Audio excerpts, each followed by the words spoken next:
Let me ask the same question to Melissa. In your realm and how you practice, what are some of the common things you see that would be beneficial by an intervention from OT?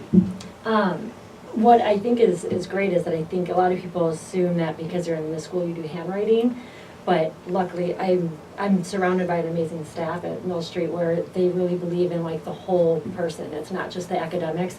So we actually do like on a school-wide, we actually have movement tracks so that I can build them with evidence that shows what the protocol should be for being able to get that movement and then end in a regulated state. So we have those around the school in order to have all the kids have access to that in a global or community.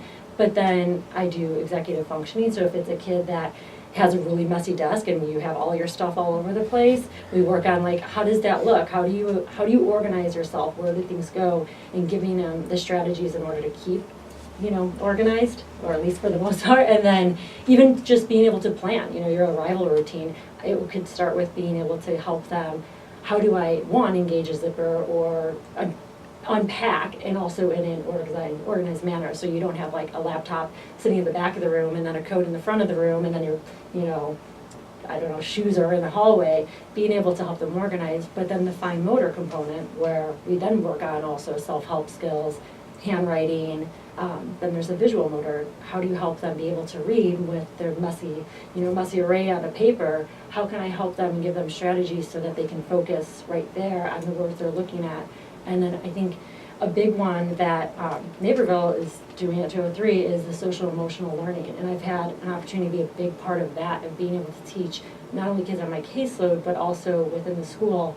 How do we become great as a child with our well-being so that we're prepared to have those self-regulation tools as we are adults? So I've enjoyed the position of being able to help with that and be able to teach them coping strategies, mindfulness, being able to do body checks of, what does my body need, what is it telling me, and being able to like access my role as a student, a friend, and a classmate within the school. So it's such a vast opportunity within one setting that it makes it dynamic. That's awesome, because it just tells you about just the day, your day can be this and that and that and that, and which is awesome because you're helping on so many different ways that people may not have thought of.